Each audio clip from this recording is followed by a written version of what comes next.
तो अरावली पर्वत अभी इस समय चर्चा का विषय बनी हुई है। कारण आप सभी जानते हैं, सेव अरावली। आप जो है ये हैशटैग खूब देख रहे होंगे कि भारत को बचाना है तो अरावली को बचाना पड़ेगा। ठीक है,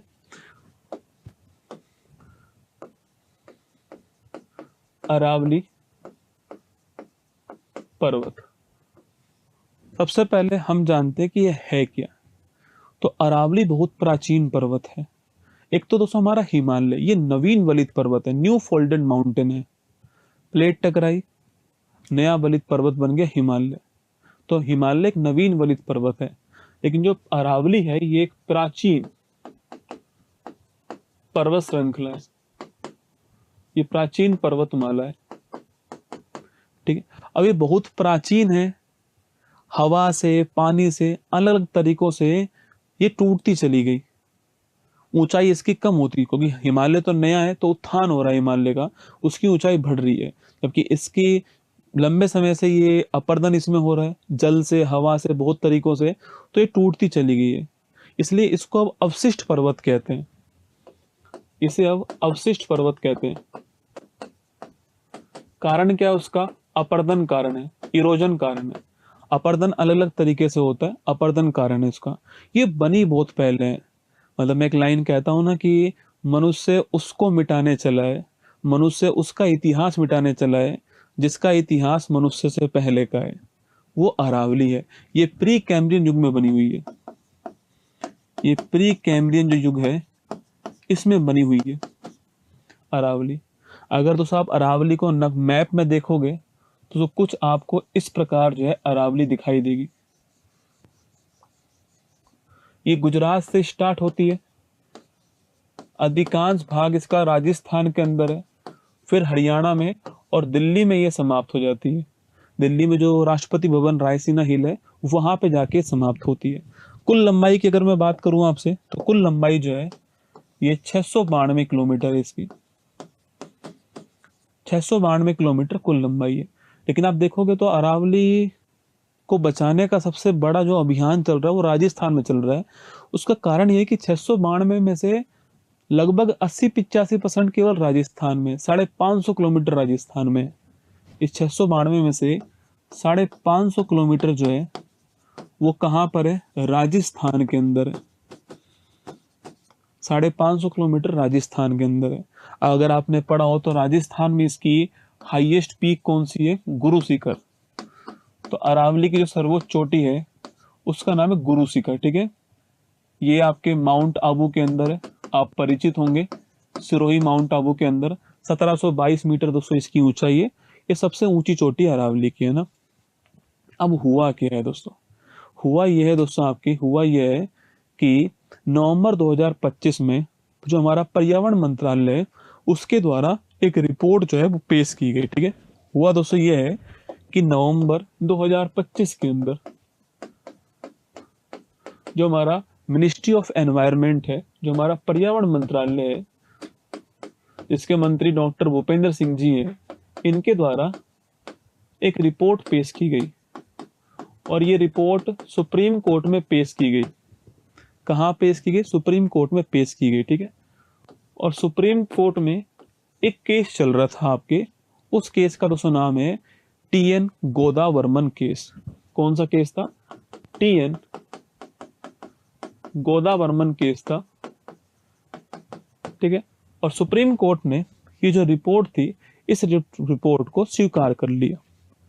जो पर्यावरण मंत्रालय ने जो रिपोर्ट दी इसे सुप्रीम कोर्ट ने स्वीकार कर लिया। इस रिपोर्ट में दो बातें लिखी हुई थी। आपको इंटरनेट पर सब जगह एक बात ही दिख रही है, पर 200 बातें लिखी हुई थी। एक तो इस रिपोर्ट में ये कहा गया कि भाई दोस्तों, किसी पहाड़ी को, दोस्तों मान लेते हैं दो पहाड़ी ऐसे हैं, ये दो पहाड़ी ऐसे हैं, इसमें से इस पहाड़ी की हाइट 120 मीटर है और इस पहाड़ी की हाइट 80 मीटर है। तो इस रिपोर्ट में कहा गया कि जिस पहाड़ी की हाइट 100 मीटर से कम है वो पहाड़ी अरावली पर्वत श्रृंखला का हिस्सा नहीं मानी जाएगी। तो इसमें एक तो ये कहा गया रिपोर्ट में कि 100 मीटर से कम ऊंची पहाड़ी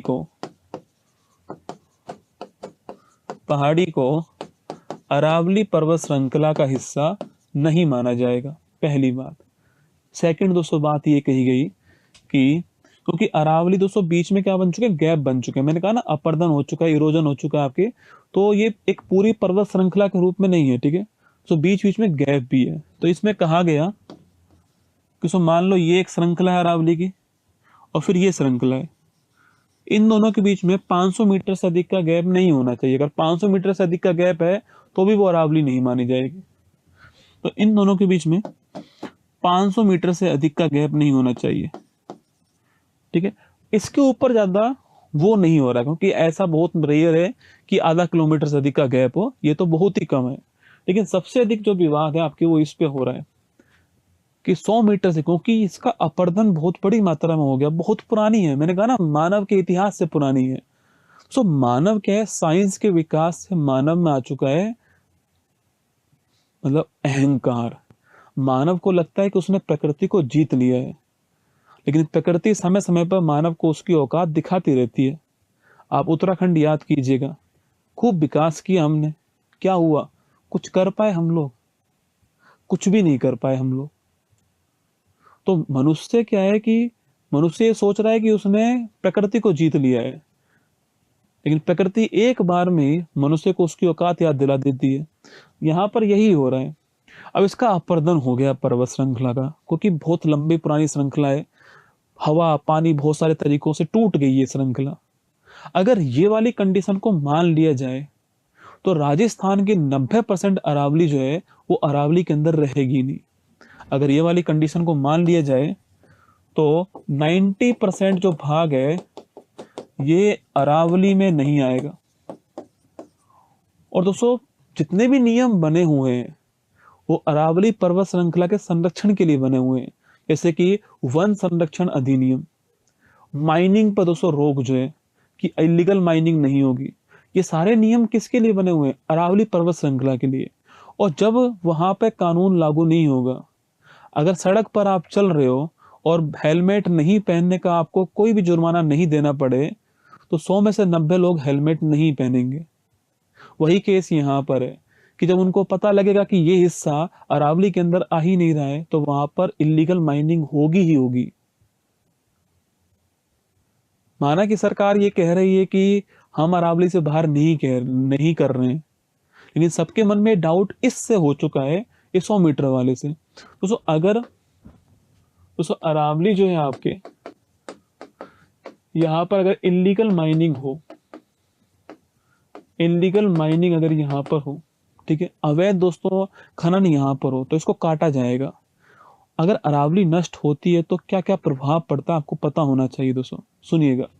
दोस्तों अगर अरावली नष्ट होती है, इसके प्रभाव सुनिए आप। एक्चुअली में क्या है कि हमें किसी चीज की कीमत तब तक पता नहीं लगती जब तक वो चीज हमसे दूर चली नहीं जाती है। दोस्तों अगर अरावली नष्ट हो गई तो होता क्या है दोस्तों, ऐसे अरावली है और इधर है थार का मरुस्थल। अब इस थार के मरुस्थल को आगे बढ़ने से, क्योंकि रेत ही तो है, सो रेत तो हवा आएगी तो रेत तो उड़ेगी, लेकिन इस अरावली के कारण ये थार का मरुस्थल आगे नहीं बढ़ पा रहा है। अगर ये अरावली यहाँ से कट गई तो ये सारी रेत जो है आगे बढ़ेगी, तो मरुस्थलीकरण होगा, डेजर्टिफिकेशन होगा, मरुस्थल का विस्तार होगा और ये मरुस्थल उत्तर भारत में फैल जाएगा। सेकंड दोस्तों यहाँ पर जो आंधी भरी, जो आपकी धूल भरी जो आंधी चलती है, ठीक है, लू जो चलती है, उसका ये अरावली उसकी स्पीड को धीमा करती है, अरावली उसको रोक लेती है, एक बैरियर की तरह काम करती है। अगर ये नहीं होगी तो ये सारी हवाएं, धूल भरी हवाएं, ये आपके लू जो है वो आपके उत्तर भारत की ओर बढ़ जाएगा। तो लू और धूल भरी जो आंधी है इनका प्रकोप बढ़ेगा। थर्ड, यहाँ से बहुत सारी जो नदियां निकलती हैं, आपकी नदियां निकलती हैं यहाँ से बहुत सारी, अगर अरावली ही नहीं होगी तो फिर वहां पर नदी निकलेगी भी नहीं, तो इससे जल का स्रोत जो है यह कम होगा, ठीक है। यहाँ पर पहाड़ है, पानी बरसता है, पानी अंदर की ओर जाता है तो ग्राउंड वाटर रिचार्ज होता है। अगर ये नहीं होगा तो ग्राउंड वाटर भी रिचार्ज नहीं होगा।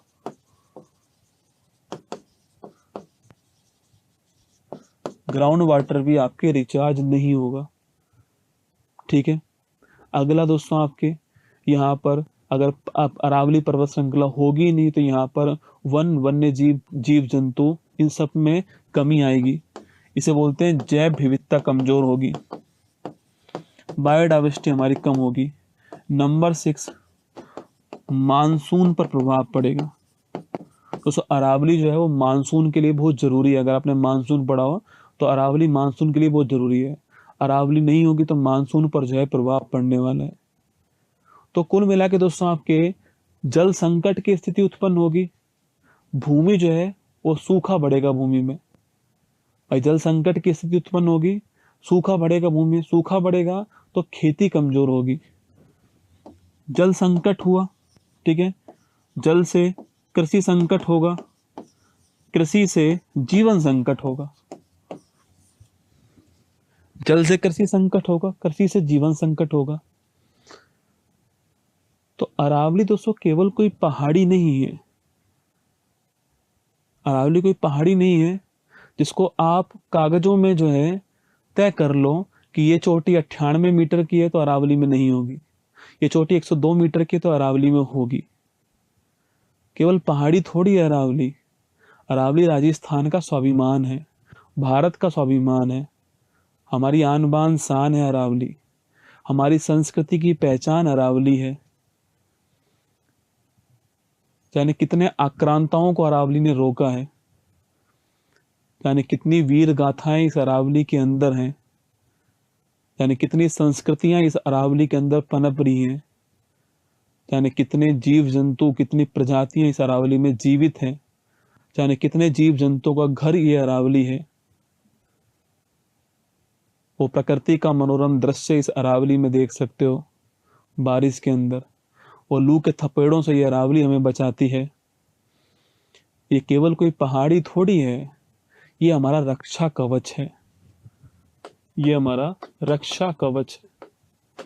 एक पहाड़ी नहीं है कि जिसको आप कागजों पे डिसाइड कर लो कि 100 मीटर से कम वाली अरावली नहीं होगी।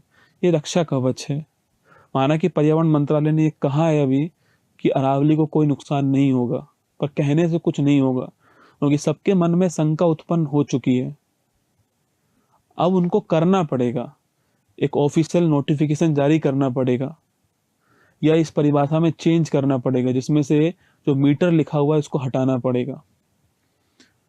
रेगिस्तान को रोका जिसने, रेगिस्तान को रोका जिसने हरियाली को थामा है। रेगिस्तान को रोका जिसने हरियाली को थामा है।